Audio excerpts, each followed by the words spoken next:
नमस्कार, आप देखें तिवारी भाई, मैं हूं वेद प्रकाश। लगातार 2 दिन बहस हुआ, लगातार 2 दिन जिरा हुआ, उसके बाद भी रिजल्ट अभी तक नहीं आया।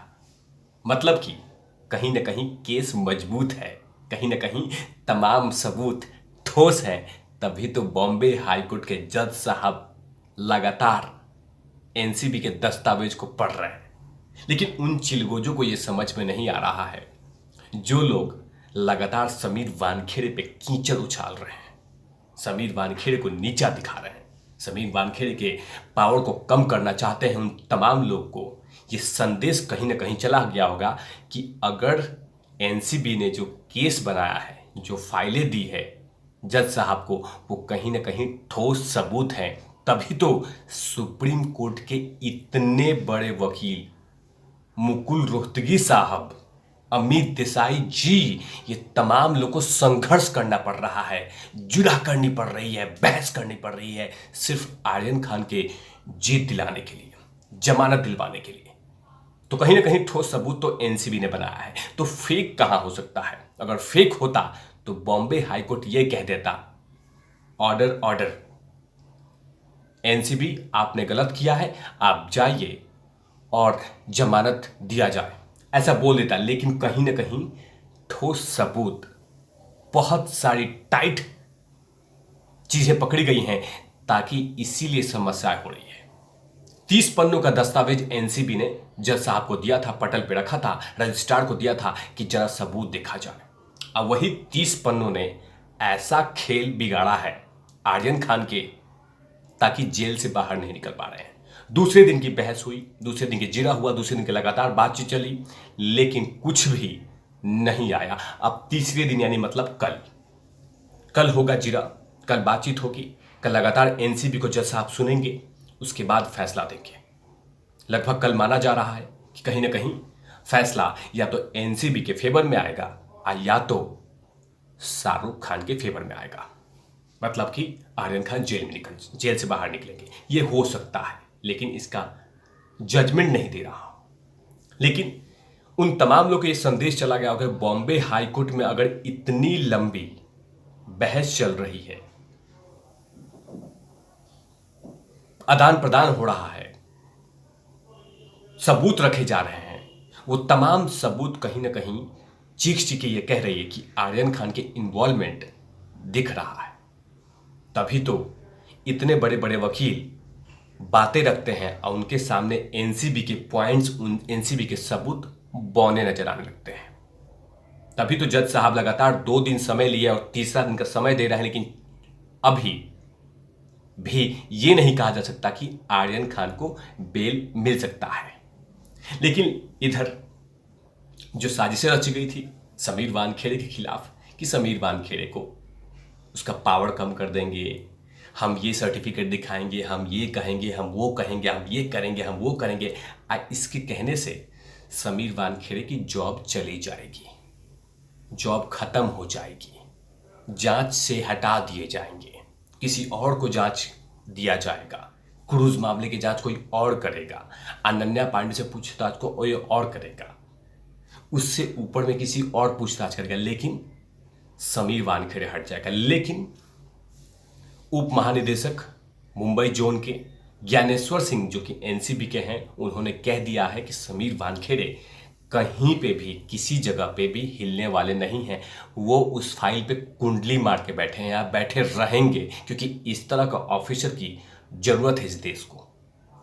आईना दिखा दिया है उन तमाम लोग के, और उन तमाम लोग के मुंह काले हो गए हैं, सूख गए हैं, छुहारा बन गया है मुंह, जब यह खबर आई कि एनसीबी के उप महानिदेशक ज्ञानेश्वर सिंह जी ने यह कह दिया है कि समीर वानखेड़े कहीं जाने वाले नहीं है, समीर वानखेड़े यहीं रहेंगे, खूंटा गाड़ के रहेंगे और जांच करते रहेंगे, और बहुत लोग को अभी सलाखों तक डालेंगे, बहुत लोग को अभी जेल में चक्की भिजवाएंगे। क्योंकि समीर वानखेड़े एक ईमानदार ऑफिसर हैं, नो डाउट। कुछ लोग भड़क गए हैं, जिनका दुकान बंद हो रहा है, जिनका दुकान चल रहा था, फल फूल रहा था, उनके दुकान पे सील मार दिया गया है, जिनके दुकान का चौपट हो गया है, धंधा माल नहीं आ रहा है, तो चुभे हुए हैं, साजिशें रच रहे हैं। कि यही बहाना है जो शाहरुख खान के बेटे को छुआ है, यही बहाना है समीर वानखेड़े को खत्म करने का। लेकिन सच की जीत हुई है, बड़ी जीत हुई है समीर वानखेड़े की, कि इतने साजिश रचे गई तो भी हटाया नहीं गया, लेकिन साजिशें रची जा रही है। अब तो यह कहा जा रहा है कि समीर वानखेड़े 2006 में निगाह किए थे। 2006 में उन्होंने निगाह किया था, उस समय उनका नाम था समीर दाऊद वानखेड़े, जबकि परिवार ने ऑलरेडी क्लैरिफिकेशन दे दिया है कि ऐसा कुछ भी नहीं हुआ था। लेकिन मंत्री जी हैं कि लगातार स्क्रीनशॉट देके शेयर किए जा रहे हैं वीडियोस को कि हां ये हुआ था, ये हुआ था, ये हुआ था। लेकिन दूसरी तरफ एनसीबी ने यह कह दिया है कि जो आरोप लगाए थे 22 करोड़ का, उस पैसों की जांच अब विजिलेंस ने शुरू कर दिया है, और कहीं ना कहीं वो तमाम दस्तावेज विजिलेंस डिपार्टमेंट ने ले लिए हैं अपने स्टडी में, और उसके बाद जांच शुरू होगी। लेकिन जिन्होंने आरोप लगाया था उन्हें भी इनवाइट कर दिया है एनसीबी ने कि आप आइए, तमाम सबूत दीजिए, समीर वानखेड़े के खिलाफ जहर उगलिए अगर उगलना है तो, लेकिन जवाब दीजिए।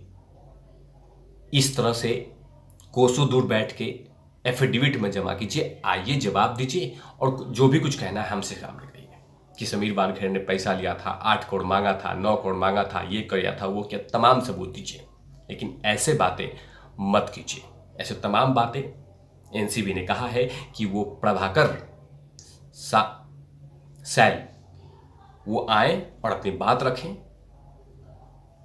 और वो तमाम सवालों के जवाब दें जो सवाल उठा रहे हैं समीर वानखेड़े पे। तो कहीं ना कहीं बड़ी रिपोर्ट है, बड़ी अचीवमेंट है, खासकर उनके लिए जो लगातार ये भ्रष्टाचार के खिलाफ बोल रहे थे कि हाँ भ्रष्टाचार को हटाना है, भ्रष्टाचार को हटाना है। और उसी के लिए एनसीबी ने कहा कि सचमुच अगर भ्रष्टाचारी किए हैं समीर वानखेड़े तो सस्पेंड कर दिया जाएगा, या हटा दिया जाएगा, या ट्रांसफर कर दिया जाएगा, लेकिन जांच होगी। लेकिन सवाल है मंत्री जी से कि मंत्री जी कभी 100 करोड़ के बारे में कुछ कहेंगे, आप उसके बारे में कुछ कहेंगे? मन करता है कुछ कहने का, उसके बारे में डिटेल देंगे? इतने सबूत जो आपने समीर वानखेड़े के लिए दिया है तो 100 करोड़ में भी दे दीजिए, सचिन वाजे में दे दीजिए, उसके बारे में कुछ कहेंगे? आप ही के पार्टी के नेता है गृह मंत्री जी, जो अभी बिल में छुप के बैठे हुए हैं कहीं पे, उनके बारे में कुछ सबूत दीजिए, जैसा ढूंढिए उनको, बताइए कि कहाँ पे बैठे हुए हैं टेंट लगा के। उनके बारे में कुछ नहीं बोलेंगे क्योंकि वो आप ही के देश जान रही है मंत्री जी। लेकिन कोई बात नहीं है, जितना ये आरोप लगाना है लगा ले, समीर वानखेड़े का कुछ नहीं हो सकता। समीर वानखेड़े सच के साथ हैं, थे, रहेंगे, वो चाहे हिंदू हो, मुसलमान हो, सिख हो, ईसाई हो। काम बेहतर कर रहे हैं, देश के लिए कर रहे हैं, तो दिक्कत कहाँ है?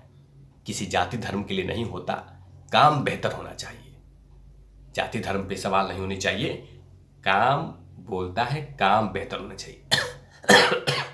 तब तक के लिए आप देखते रहिए तिवारी भैया, मैं हूँ वेद प्रकाश, कैमरा मैन ध्रुव राठी के साथ।